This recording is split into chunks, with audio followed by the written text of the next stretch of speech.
yaadee itti cinqama jechuudha. Sun garuu hin barbaachisuun jedha akka mataa kiyyaatitti.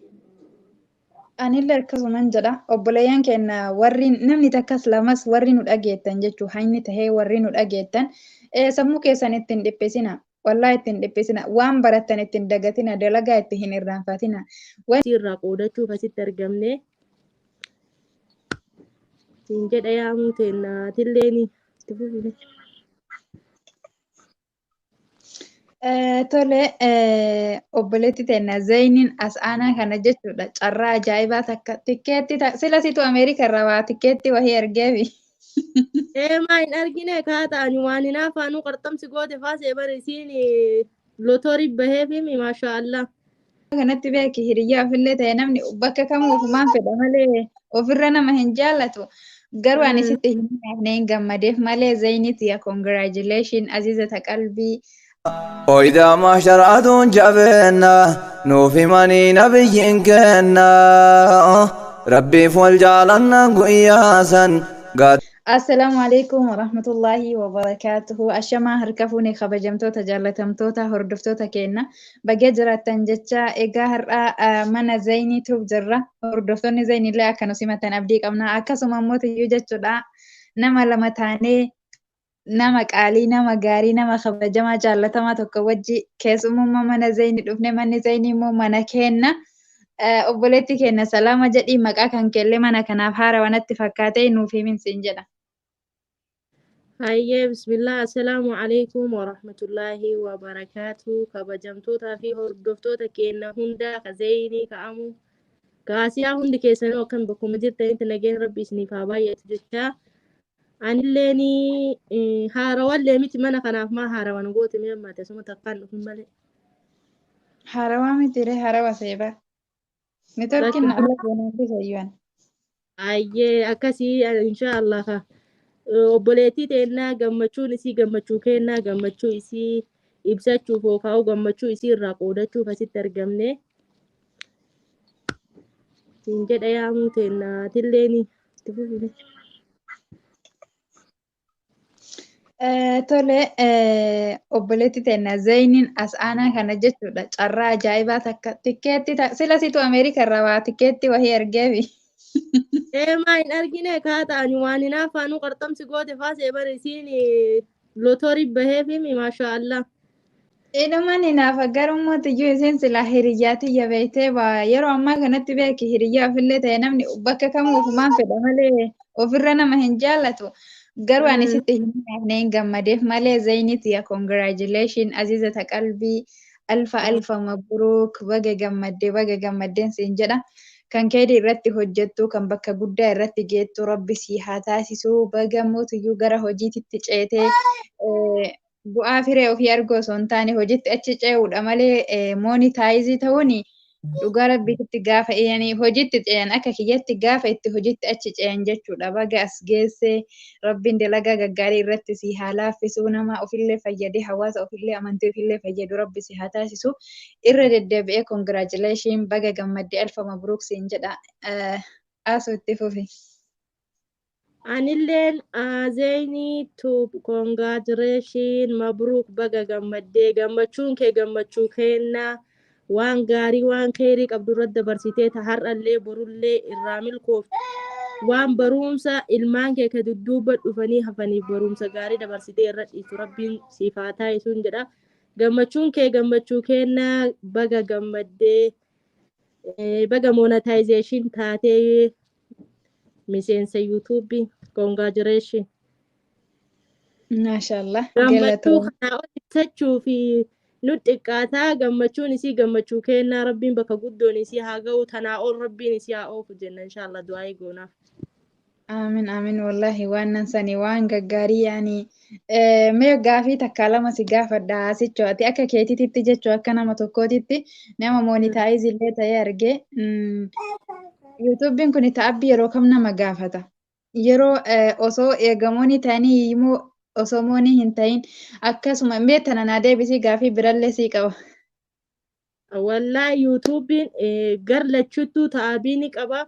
Garuu irra guddaa osoo mooniin ta'in dura ta'abii qabaa heegamoonni boodallee ani ka ta'abii isaa maralleen fin'ee garuu haga moonii durallee taabii guddaa qaba eega moonii ta'anillee taabii ni qaba jedhee natti fakkaata garuu wallahu aalam. Laa dhugaadhumaan akka kiyyatti immoo tiyyuu jechuudha. Akka nama tokkootti ergamoonni ta'anii waa hedduu si gaafata jedha. Maaliifuu gaafa san wanni ati feeyiduu fi moonima ta'uufi jechuudha. Moonima ta'uuf halkanii guyyaa tattaafattaa yaani sa'aatii guuttachuuf sabiskiraabii guuttachuuf mootiyyuu gaafa yaani waan si barbaachisu guuttee achi tartee gaafa sanirraa hojiitti seenta waan ta'eef dirqama irratti dalaguu qabda. Yeroo sanitti fakkeenyaaf baay'ee wanni jala dadhabsiisu hin jiru jechuu yaani sa'aatii sababa sa'aatii keetiifuu irratti dalayda. Har'a mootiyyuu laazima jechuu waan tokko yaani itti yaaddee jechuu viidiyoo hojjechuu akkasuma nama jalatti argamtee nama wal bartee jireenya duniyaa tana keessatti hundi jireenyatu hawaasummaa nama barbaachisa garuu ani akka yuutuubaa hawaasummaa nama barbaachisu hin agarre kophaa keetitti gurtaa akka hin geettu nama si barbaachisa kanaaf eega achi ceeyanii gahee guddaa naman gaafatume akka keetitti. Wallaa akka mataa kiyyaatti akkuma ati jette heegamoonii osoo mooniin taane akkuma ati jette sabiskiraayibii guuttachuu sa'aatii guuttachuuf yaanna malee heegaa immoo sila heegamoonii taane maaltu nu mudataa maaltu nu eeggataa ittiin yaannu jechuu gaafa duraanii sana. Garuu heegaa moonii taanii booda tokkoffaa wanni inni nama ittiin dhibu viidiyoo namaa hin eeggata waan argite gadhiisuu hin dandeettu maal irratti dalagaanuu yaadni mataa si dhibbaa yoo irratti dalayte sila hin laallamneef ni dhibbatta yookaan immoo ganaa paaspoortii waa inni si gaafatu san maal naa deebisaa maal naa ergaa maal itti guutaanuu cinqi addaati. Wallaahi akkuma tette moonima san booda rakkoo guddaa qaban se'awan yaa'anii yaada waan itti guutanii fi akkuma ati jette moonima booda na fakkaata wallahu aalam taani hanganaa hin fidheta moonii boodaa sanis bara. Rakkoon qabu inuma jala taranii bar wanti kamuu yoo akkanatti ilaalanii jedhan hay anamma fakkeenyaaf kaasatan warri biyya namaa keessa taa'ee kushiinaa namaa keessa taa'ee dalagu kana silani dalagaa tana dhaqqaba muutana dhaqqaba jedhee hedduu takka yaada jechuudha garuu yoo laphee kan kee jabeeffattee itti hidhattee wanni bira hin tarre kamuu hin jiru wallahi bira tarama jechuudha. Hundaani guuta maaliifuu jireenya duniyaa tana bar osoo laali kufnee ka'uu baanne namni dhaabbatee hin deemu jechuudha. Kufee achitti yoo hafe yaani kalas yaani harka kenne jechuudha. Garuu mootiyyuu akkasuma jire kunillee jechuudha. Fakkeenyaaf dalagaa tana bar dalagama tana yoo takka si didde takkatti seenta yoo takka si didde takkatti seenta inni kunis akkasuma.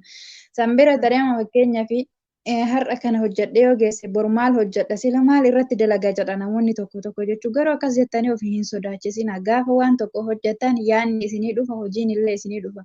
Wanni irratti hojjetan hin dhabamu. Rabbiin waan gaafa osoo asirra jirrullee keerii dalaynee jechuudha. Wallahi gaafa duniyaa tanarraa deemne haga feenayyuu turru ilmi namaa kun asirra zalaalam hin turu jechuudha. Waan gaafa asirraa deemne sadaqatul jaariyaa tahee keeriin isaa nuu galtu rabbi dalaguu nuu halaafisuu warra waan hin taane irratti gadhiisee waan hin taane dalagee achitti illee gasii cinqamu rabbi nun taasisiniin jedha. Kanaafi mee ati maal jetta fakkeenyaaf yaada warra amma anaafi sirrallee ka'ee hatta anaafi zayin irrallee kaasee sila maal irratti dalayna jennee of dhiphifne jechuudha. Kanaaf dhiphatu hin qabdan jettamu akkam jettaati? Wallaahi akka mataa kiyyaatti dhiphatu miti yaadumaayyuu gara isaa godhuuni waa baay'eerraa karoora namaa fashaleessa jechuudha. Tokkoffaa waa barnootarraa nama sammuu hidhaa lammaffaa waan hojjettu si wallaalchisaa waan san eegaa hin hojjedha jettee yookaan itti yaaddee yeruma san hojjetu malee waan kana itti yaadanii isaaf jedhanii sammuu ofii dhiphisuu ta'ee yeroo ofii itti gubuuni akkasumara waan barbaachisu nan fakkaatu amma nama baay'ee barumsarraa hidhee nama duraa waa baratu barumsarraa hidhee yuutuubiin kun maaliif namni yoo kana argee maallaqa kafalaatti beekan namni sammuu kana itti yaadee itti cinqama jechuudha. Sun garuu hin barbaachisuun jedha akka mataa kiyyaatitti. Anillee akkasuman jedha obboleeyyan keenya warri namni takkas lamas warri nu dhageettan jechuu hayni tahee warri nu dhageettan sammuu keessan ittiin dhiphisina wallaahi ittiin dhiphisina waan barattan ittiin dagatina dalagaa itti hin irraanfatina wanni kun wanti fakkeenyaaf kaasatan ijoolleen mana araba keessa jiran wanti dalaganiif harkatti qabanne gallaafi jechuudha biyya keessanitti hatta yoomiyyaa keessan رسول ربي صلى الله عليه وسلم بلغوا أني ولو كان آية جيتشن أوسو جيتش تكستاتي حالة غاري أخلاق غاري تك إسنيو إتمول إفتان أخلاق غاري هوجي غاري دبي غاري أديمسا غاري تك نمنيو إسني الرابرة سانتو فايدة جدان أكا كياتي كنافيو وان غاري إرت دلغا جدا كيسا أمانسيسا وان سني أتشي تحفت ربي هركا جرتي هي داينان جدا والله dhugakeetii gorsa bareedaa dabarsitee inshallah nullee rabbiin rahmatan waa godhu yuutuubii kanarratti waan kheyrii dalaynee namaafillee waan dhaloota boodatiif barumsa ta'u wayii irratti dabarsinee kadeemnu rabbiin nuuf haa taasisu inshallah akkasin jedha gammachuu zeenii asuma وإذا ما شرعتون جبنا نوفي ماني نبي كنا ربي فول جعلنا قياسا